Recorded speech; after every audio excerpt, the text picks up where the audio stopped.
Hello and welcome to another Royal Reviewer live pop-up chat. Now, it is Saturday, the 11th of April 2020, and first of all, before we get into any of the royal stories which I have chosen for today, which of course include Duchess Camilla promoting 9 books which you should read. Of course, she's promoting literacy. We're going to be talking about Princess Eugenie and her latest Instagram link, which she is promoting on there.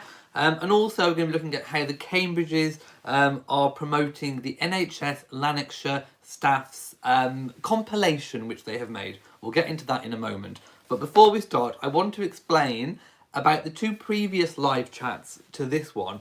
YouTube has been doing some pretty funny things as of late for creators, which has proven to be a little bit of a struggle, and many creators, including myself, have reported an error when it comes to processing of videos. That's happened to my last 2 live chats, which means usually a video processes within the first 10 minutes after after the live chat has ended or after the video has ended. It's some people like myself have been reporting 24 hours processing time, which means that during that time those videos are not being pushed out by YouTube because it still counts them as being processing, even though they still show live on the system. It's weird. I don't know. So what I've basically done is unlisted those videos and re-uploaded them as new videos. So don't be confused. If you have seen those videos before, you have already seen them. They are not new videos, but it would help enormously if you would just let those videos run for the full, 30 or 40 minutes. That really would help the whole situation. So thank you for those of you who would actually do that. Right, as always, this is a live chat, so I am going to go to the live chat room right now. Oh yeah, and by the way, those re-uploads will not show the live chat because for some reason it doesn't save the live chat when you re-upload the video. So those videos will not have a live chat on replay. This one should, as long as I don't have to do the same with this one as what I did with the others, if that makes sense. Right, let's just drop in. Now, I don't think notifications are probably going out for this video because of the 3 videos in 24-hour rule. Again, another way that YouTube works against news channels. They only promote or push out notifications on the first 3 videos in 24 hours. So because I previously uploaded 2 videos today, and obviously it counts the one that I did yesterday, that's more than 3. So notifications probably are not going out on this one. Again, it's another way the system does not work on YouTube for news channels who may have the need to make multiple uploads per day. I read someone's comment in a comment on the video yesterday about why I created the Steps of Sussex channel, and was I dissing Harry and Meghan, or being underlined sly or biased towards them. No, this is part of the reason. One reason was all the infighting between the factions of the Cambridges and the Sussex. It was doing my head in, I'll be honest. So, I created Steps of Sussex to help separate that a little bit, which I think has actually helped. But also, the other main reason was because I was anticipating lots and lots of Sussex news post them stepping down as royals, post, starting their new lives. So, to work with this 3 videos in 24-hour period thing, which YouTube has going, if I was posting loads and loads of Harry and Meghan stuff and then loads and loads of royal family stuff, none of my videos would be getting out there. So that's why I created Steps of Sussex. There's no underhandness, there's no biasedness, there's no anythingness. It's just, it was necessity to do so. So there we have it. Right, I don't actually think anybody is in the live chat room today because of this thing. So, shall I just go straight into it? I think I probably must. Right, I'm probably going to have to re-upload this anyway, so does it really matter? For those of you who are channel members, you asked if I could add a Princess Diana emoji. I have done. I will post that into the chat room now so you can see it. There we go. We now have an active Princess Diana emoji. I was able to upload one more. So that's gone in. Oh, I can see somebody in the chat room. Isabella, hello. You're the only person I can see. So we now have access to the Princess Diana emoji. We have 109 channel members as of now. So I want to get into the main story of today, which is Duchess Camilla, the Duchess of Cornwall, of course, who is a great advocate for literacy, and she's always trying to think of new ways to encourage people to read. And of course, in a time when we have the coronavirus crisis going on, when people are being asked to stay at home to save lives and protect the national health services in whatever country you are from, I think promoting literacy is a good idea because lots of people do actually have some free time. So in a post put out by Clarence House, the Duchess says, the Duchess is passionate about reading for all ages and promotes its importance through some of her patronages, which include the Literacy Trust, Book Trust, Beanstalk Reads and RSL Literature. And I am familiar with Beanstalk Reads, being my former employment being in the education sector. So I am quite familiar with that. So I am going to read through Camilla's personal recommendations, and you can tell me whether or not you've read these books, what you think of them, if you've read them, if you're going to read them. So the first book which she recommends is William Boyd's Restless. Now, I have not read this one. The Duchess says a wartime thriller featuring a resourceful woman in grave danger. A great read. Yeah, so again, it looks good. It's winner of the Costa Novelle Award 2006. So I'm thinking it was probably first published maybe in 2005, perhaps. Right, let me find the next book, which is A Tale of Two Cities by Charles Dickens, an oldie but goodie. The Duchess says, this is a wonderful story of romantic and familial love, set in against the violence of the French Revolution. It is one of my favourite books by Charles Dickens, and in my humble opinion, one of his best. So there we go.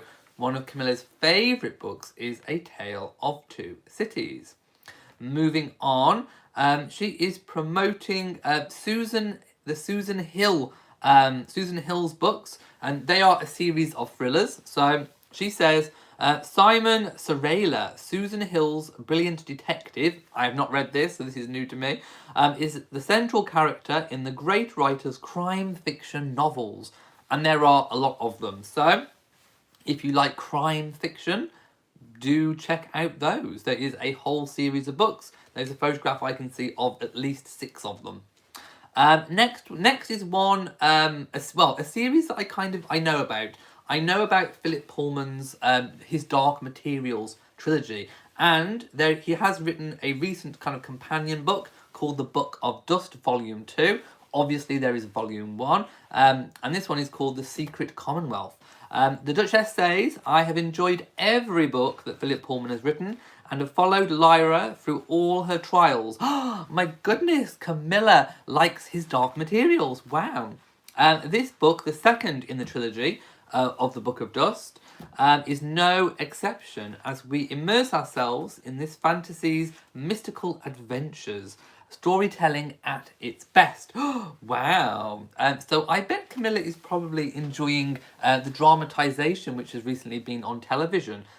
They've done the first book and then they're going to move on to the second one. Hopefully around about Christmas time, as long as production hasn't been halted due to the coronavirus. So I'm hoping we get a chance to watch the TV serialisation of that. Number 5 of 9 is The Light Years by Elizabeth Jane Howard. And she has said, a multi-generational saga by this brilliant author of a British family before, during and after World War II. If I was sent to a desert island with one book, this would be my choice. So there we have it, Desert Island choice from Camilla. Number 6 is A Gentleman in Moscow by Amor Towles. And she says, a wonderful book which gives the reader an understanding of life in post-revolution Moscow through the eyes of a Russian aristocrat sentenced to life in Moscow's Metropole Hotel. Sounds intriguing indeed. Number 7, The Red Notebook by Antoine Lorraine. Now, she says here, a clever, funny novel, a masterpiece of Parisian perfection. Okay, sounds interesting. Let me know if any of these are taking your fancy. Number 8 is The Architect's Apprentice by Elif Shafak, a magical, colourful tale set during the height of the Ottoman Empire. Again, looks like a book that could transport you to a different place and a different time. And number 9 on the list is a book that I think is probably very, very close to Camilla's heart because it was written by her late brother, who sadly passed away a few years ago. And it's Travels on My Elephant by Mark Shand. My late brother's tale of his love affair with Tara, an Asian elephant, on their journey across India. It always brings a tear to my eye. And I'm sure it would, because obviously it's her brother who's no longer here. And, you know, how wonderful for Camilla to be able to have this book to refer to relive some of his tales with one of these amazing animals that we have in our natural kingdom, the elephant, of course. So, if any of those books are taking your fancy, do, of course, let me know if you've read them, if you're going to read them. By the way, we have a new member join, Paula Smith. Hello and welcome to you. You are now able to use all of the emojis and your name should be showing up in green during the live chats. Elise Cooper says the mystery and crime books are my favourite. Stephanie D. Kelly says, what a great idea, a book club by the Duchess. Yes, it is indeed. Isabella has said, I'd like to read her brother's book. Again, if you have read them, if you're going to read them, let me know in the comment section below.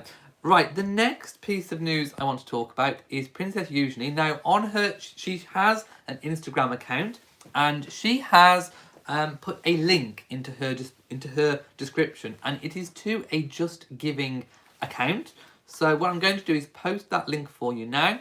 I will post it in the description once this video has finished being live.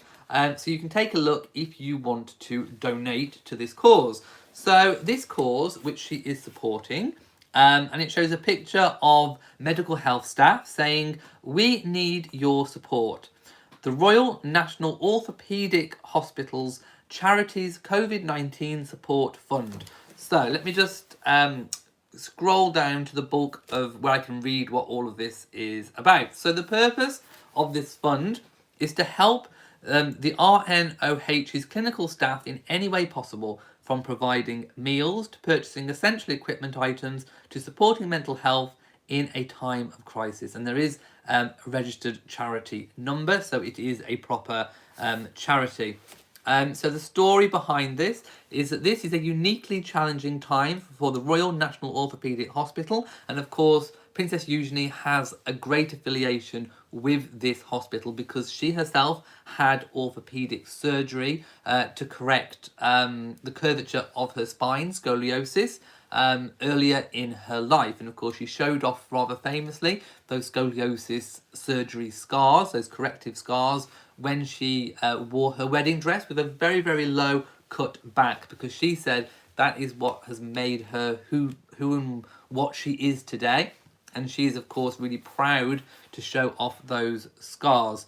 So if you would like to make a donation to the COVID-19 fund, you can do so via that Just Giving page, and they would be very, very thankful if you did. So far, I think they've had 102 donations, raising £8,420, which is 42% of the £20,000 target which they wish to reach.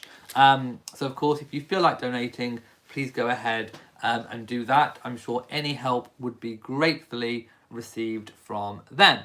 And again, I will post that link in the description.